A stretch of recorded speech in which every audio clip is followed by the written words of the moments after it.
Olen Mari Malva-hankkeesta ja kerron teille tänään mun mielestä tärkeimmät asiat maahanmuuttajien ohjaukseen liittyen.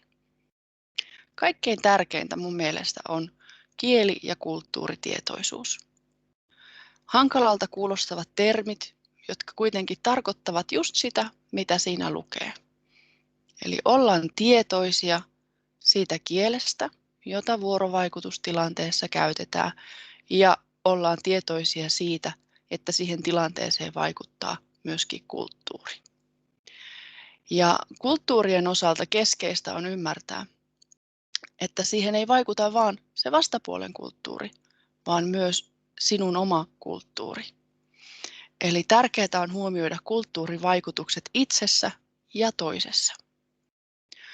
Me jokainen tullaan vuorovaikutustilanteeseen oman kulttuurisen selkäreppumme kanssa.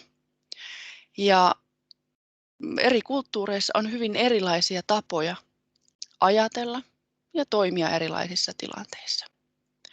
Ne odotukset, joita meillä on sen tilanteen suhteen, kumpuavat siitä meidän omasta kulttuurisesta selkärepusta. Ja niin tekevät myös sen toisen odotukset sille tilanteelle.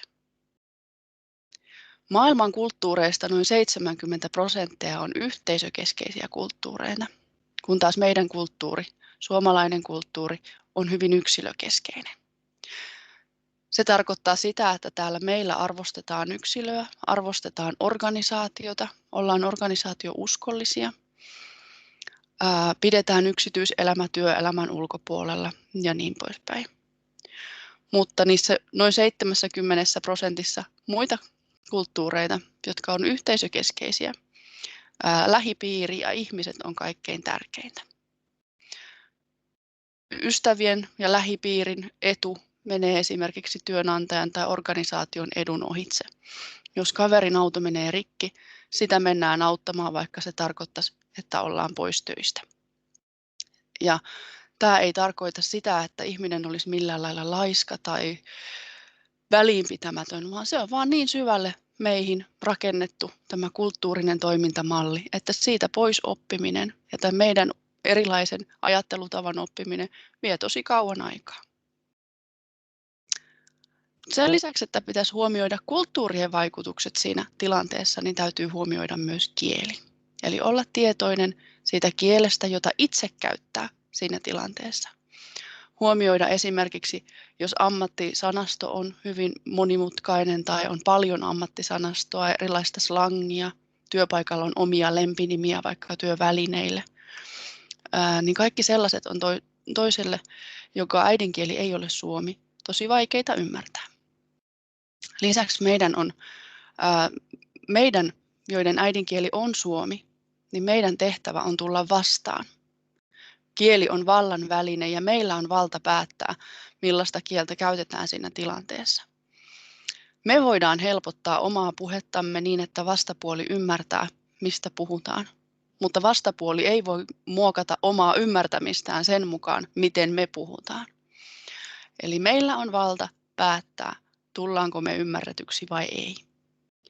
Ja sitä ymmärretyksi tulemista helpottaa, kun puhutaan rauhallisesti, hitaasti, vältetään erilaisia kielikuvia, murresanoja, slangisanoja. Käytetään helppoa peruskieltä, normaalia puhekieltä ja vältetään pitkiä lauserakenteita.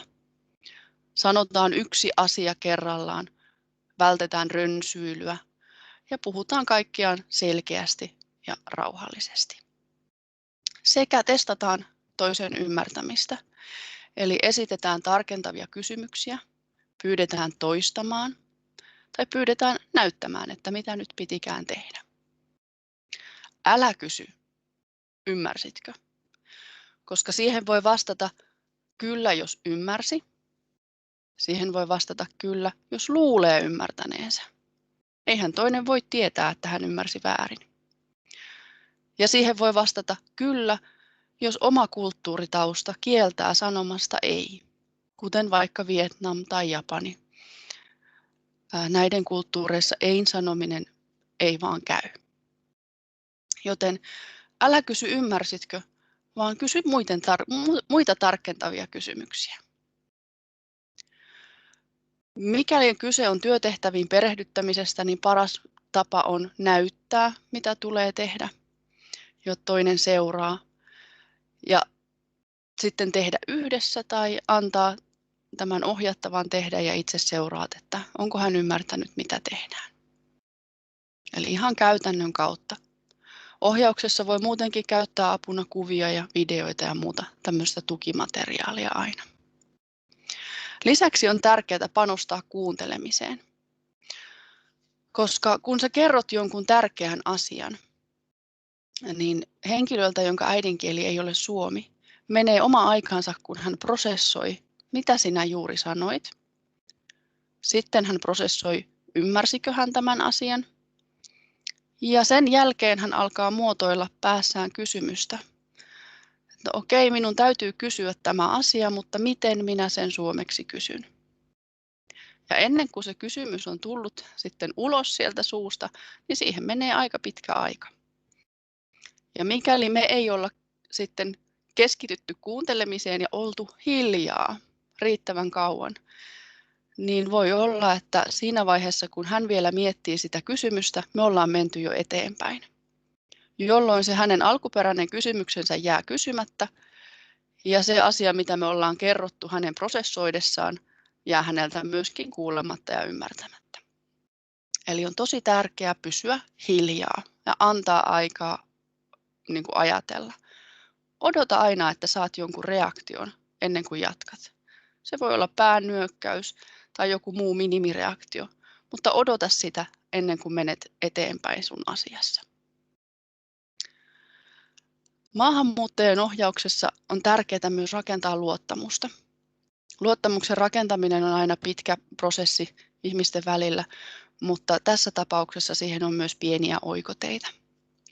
Jos sun ohjattava tulee kulttuurista, joka on yhteisökeskeinen, niin älä aloita sitä ohjaustilannetta suoraan asiaan menemällä, niin kuin me suomalaiset tyypillisesti teemme, vaan ota pieni hetki ja kysy kuulumisia ja perheen kuulumisia, jos tiedät, että hänellä perhe täällä on. Sillä pienellä kysymyksellä osoitat, että sä arvostat häntä ihmisenä, et vaan asiakkaana tai ohjattavana, vaan kohtaat hänet ihmisenä, jolloin hän myöskin arvostaa sinua ja sitä, mitä sinä hänelle perehdytät tai ohjaat enemmän. Se helpottaa, se ihmisenä kohtaaminen helpottaa koko ohjausprosessia huomattavasti. Ja keskeistä on myös se, että silloin kun ohjattavan äidinkieli ei ole suomi, ohjaukseen menee enemmän aikaa. Siihen tulisi varata noin 1,5-kertainen aika. Ihan siksi, että joudut enemmän keskittymään kuuntelemiseen, hidastamaan sitä omaa puhettasi ja rauhoittamaan sitä tilannetta. Joudut myös toistamaan enemmän ja lisäksi ohjattavalla kestää kauemmin siinä kysymystensä muotoilussa ja puhumisessa kuin jos äidinkieli on suomi. Eli ohjaukseen ja perehdytykseen tulisi tosissaan varata enemmän aikaa ohjattavan ollessa joku muu kuin suomenkielinen. Tässä mun tärpit maahanmuuttajien ohjaukseen.